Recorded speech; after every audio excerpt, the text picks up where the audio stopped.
Hello students, how are you all? I hope you all are fine. Today we will discuss tenses part 2. Previous class में हमने tense start किया था. आज हम उसका part 2 देखेंगे. प्रीवियस क्लास में टेंसेस में हमने देखा कि टाइम के अकॉर्डिंग टेंस कितने तरह के होते हैं, या फिर जो सिचुएशंस होती हैं उनके अकॉर्डिंग टेंसेस कितने प्रकार के होते हैं, या फिर टेंसेस के अंदर भी जो हमने काइंड देखे like present, past, present, past and future.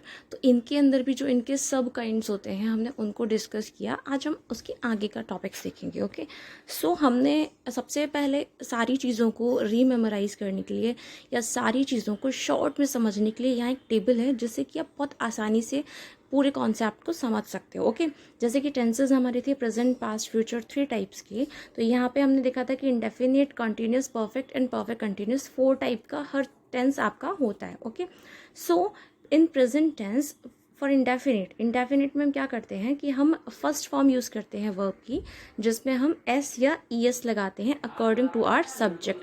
अगर आपका सब्जेक्ट सिंगुलर है तो आप एस या ई एस लगाओगे according to the word, and अगर आपका सब्जेक्ट प्लूरल है तो आपको एस या ई एस नहीं लगाना है. इन कंटिन्यूस टेंस आप क्या यूज़ करते हो? आप यूज़ करते हो present participle form. Okay, present participle में आईएनजी फॉर्म आती है. यहाँ पे आप इसके साथ, क्योंकि हम जब भी आईएनजी फॉर्म यूज़ करते हैं, प्रेजेंट पार्टिसिपल यूज़ करते हैं, उसके साथ हमें हमेशा हेल्पिंग वर्ब यूज़ करनी होती है. सो प्रेजेंट टेंस में हम जो हेल्पिंग वर्ब यूज़ करने वाले हैं that is am and are. Okay, and in perfect आप यूज़ करोगे हैज़ एंड हैव. आपकी जो हेल्पिंग वर्ब रहेंगी परफेक्ट में वो रहेंगी has, have and had. And आप जो वर्ब की मेन वर्ब की फॉर्म यूज़ करोगे वो आप थर्ड फॉर्म यूज़ करोगे. Okay, now in perfect continuous tense you will use has and have again, but आपको हैज़ और हैव के साथ बीन भी यूज़ करना है, और जो आपकी मेन वर्ब रहेगी उसके साथ आपको आईएनजी फॉर्म यूज़ करना है. Okay, like it will be become has been playing और have been playing. Okay, now past में हम यूज़ करते हैं वर्ब की second form that will be played. In continuous we will use, जहाँ आप इस एम आर यूज़ कर रहे थे प्रेजेंट टेंस में, आप पास्ट में यूज़ करोगे वॉज एंड वर, और आपकी वर्ब की फर्स्ट फॉर्म में आप आई एन जी यूज़ करोगे. Okay, in perfect you will use had, और आपका प्ले का थर्ड फॉर्म यूज़ करोगे, so it will be played. Now in perfect continuous tense it will be had been, and your verb main verb will be playing. Okay, now in future tense you will use helping verb will and shall in every sentence, and your main verb will be in first form. okay, and in continuous tense future में आपका will shall के साथ आपको be use करना है, will be, shall be, और आपकी first form में ing आएगा. ओके, परफेक्ट में आपको will have, shall have use करना है, और आपकी जो मेन वर्ब रहेगी वो उसके साथ आप थर्ड फॉर्म यूज़ करोगे.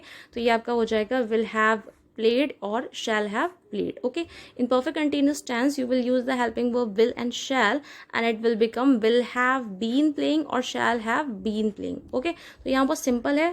इंडेफिनिट में विल शैल रहेगा, कंटिन्यूस में विल बी शैल बी रहेगा, परफेक्ट में विल हैव शैल हैव रहेगा, and in perfect continuous it will be will have been or shall have been. Okay, तो आपको ये टेबल बहुत अच्छे से याद रखनी है, जिससे कि आपको बहुत सारी रूल्स और बहुत सारी प्रॉब्लम्स आपकी सॉल्व हो जाएगी बिना किसी डेफिनेशन को रट्टा मारे या बिना किसी और अदर रूल को समझे. Okay, so next is the indefinite tense does not indicate whether the action is complete or not. यानी कि इंडेफिनिट टेंस आपको ये इंडिकेट नहीं करता है कि जो आपका एक्शन है वो कंप्लीट हो गया है या नहीं हुआ है. Okay, but in continuous imperfect tense भी कहते हैं हम इसको. इम्परफेक्ट, इसमें क्या होता है, the action is still going on. यानी कि आपको कंटिन्यूस टेंस में ये पता चलता है कि सेंटेंस के अंदर जो भी आपका एक्शन हो रहा है वो स्टिल हो रहा है, मतलब अभी भी चल रहा है. Okay, the perfect tense indicates that the action is incomplete, finished or perfect. Perfect tense में आपको ये पता चलता है कि जो भी एक्शन आपका सेंटेंस के अंदर हो रहा है वो कंप्लीट हो चुका है, फिनिश हो चुका है. ओके, यानी कि perfectly it has become completed. तो जो काम आपका हो चुका है उसको आप शो करोगे परफेक्ट टेंस में. जो चल रहा है that will be in continuous tense, और जहाँ पे आपको नॉर्मली स्टेटमेंट्स हैं, आपको एक्शन का पता नहीं है कि हो गया है नहीं हुआ है, वो आपका इंडेफिनिट टेंस रहेगा. Okay, the perfect continuous tense indicates that the action began in the past and still continuing. यानी कि perfect continuous में आपको ये पता चलता है कि जो एक्शन आपका पास्ट में शुरू हुआ था वो अभी भी चल रहा है, मतलब पास्ट में आपने इस काम को शुरू किया था और ये काम आप अभी भी कर रहे हैं. तो ये आपको पता चलता है परफेक्ट कंटिन्यूस टेंस के अंदर. Okay, now simple present tense के क्या रूल हैं, कैसे पता चलेगा कि सिंपल प्रेजेंट टेंस कैसे होते हैं। तो सिंपल प्रेजेंट टेंस की जो आपकी फॉर्मेशन होती है, इसमें सबसे पहले सेंटेंस में आपका सब्जेक्ट आता है जो आपका काम कर रहा है या जिसके बारे में आप बात कर रहे हो।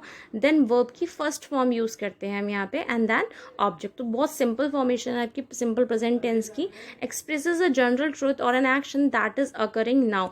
यहाँ पे आपको किसी भी जनरल ट्रुथ की बात की जा रही है या फिर कोई भी एक्शन जो चल रहा है, यहाँ पे उस एक्शन की बात की जाती है। Like for example the sun rises from the east, यानी कि जो सूरज है आपका वो ईस्ट से उगता है। तो ये एक ट्रुथ है, ठीक है, ये एक यूनिवर्सल ट्रुथ है कि सन आपका हमेशा ईस्ट में ही उगता है। तो जो भी यूनिवर्सल ट्रुथ टाइप के सेंटेंसेस होते हैं ये भी हमेशा सिंपल प्रेजेंट टेंस में ही होते हैं। ओके, आपने फॉर्मेशन यहाँ पे देखी, the sun is here subject, rises आपका यहाँ पे वर्ब की फर्स्ट फॉर्म में, बिकॉज सन आपका क्या है, सिंगुलर है, तो हम राइज के साथ एस यूज करेंगे, that will become rises, and object आपका हो गया from the east. Okay, now expresses an action that occurs regularly on habitually.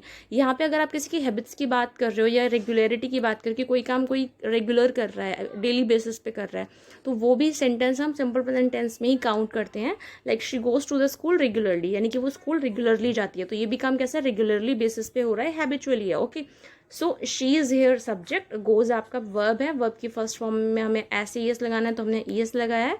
Okay, क्योंकि गो के साथ ई एस आता है, और ऑब्जेक्ट हो गया आपका स्कूल। ओके, तो बाकी इस तरह से आपकी जो फॉर्मेशन होती है वो सिंपल प्रेजेंट टेंसेस की होती है। Okay, now simple present tense में भी आपके 4 टाइप के सेंटेंसेस होते हैं, that is affirmative, negative, interrogative and interrogative negative. Okay, affirmative जो सिंपल सेंटेंस होते हैं जहाँ पे हर चीज़ का मतलब normal statement, okay, like they play, वे खेलते हैं, सिंपल सेंटेंस है।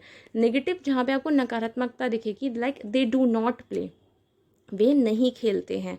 तो ये आपको नेगेटिव और मतलब प्रेजेंट इंडेफिनिट टेंस में आपको डू और डज दिखेंगी हेल्पिंग वर्ब में। अगर आप नेगेटिव में यूज़ कर रहे हो तो डू, या तो यहाँ पे डू नॉट होता है या डज नॉट होता according to the subject. Okay, interrogative में भी डू या डज होता according to the subject. Okay, now interrogative negative में हम क्या करते हैं, आपका जो इंटरोगेटिव वर्ड होता है यानी कि जो आपका हेल्पिंग वर्ब सबसे आगे आता है, फिर आपका सब्जेक्ट आता है, देन आप नॉट यूज़ करते हो, उसके बाद आप वर्ब यूज़ करते हो। सो it will become do they not play.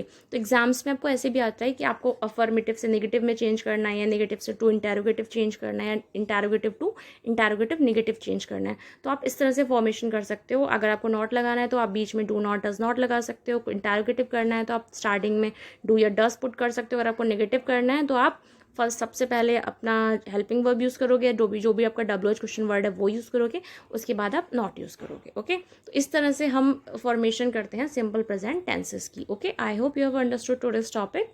Thank you.